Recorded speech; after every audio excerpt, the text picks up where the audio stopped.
Ce qui m'a fait penser à ces deux prénoms, Élie et Alissa, c'est cet opéra de Purcell que vous connaissez peut-être, qui s'appelle Didon et Énée, qui en fait évoque Carthage, puisque c'est l'histoire d'un amour qui réunit cet homme-là qui vient du Proche-Orient, qui vient de Troie, en fait, donc le Liban, grosso modo, qui arrive à Carthage et qui rencontre la reine de Carthage qu'on appelle Alissa, et dans la mythologie occidentale, on l'appelle Didonée ou Didon.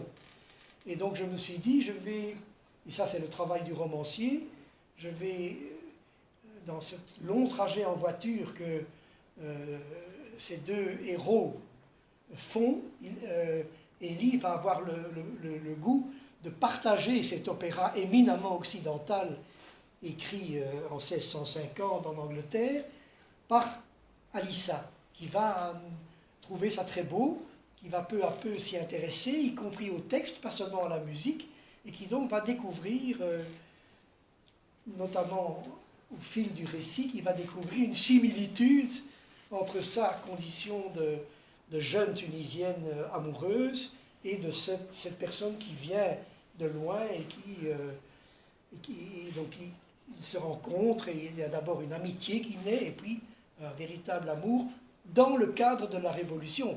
Et ça, c'est l'autre idée romanesque, c'est de dire au fond, et vous avez tous connu ça, quand on est dans un mouvement social, quel qu'il soit, eh bien, la fraternité est grande avec les gens que vous côtoyez dans les manifs. Hein.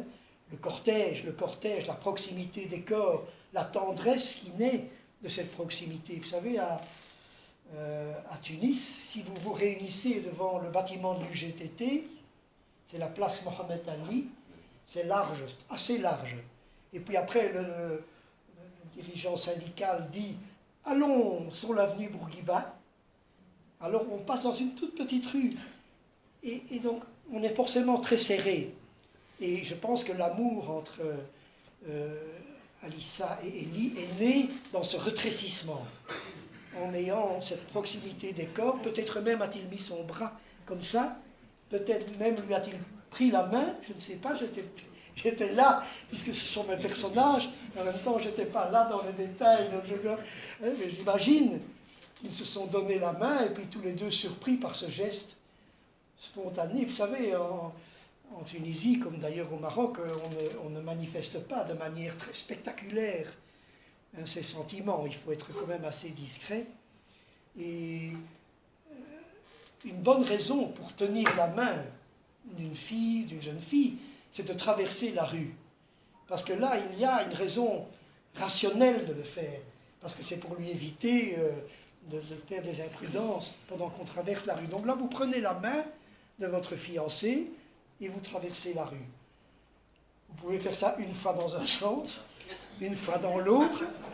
Alors à ce moment-là, vous gardez cette main longtemps. Hein, donc il faut profiter. Voilà, j'ai voulu un petit peu pour connaître l'histoire, tu peux acheter les livres des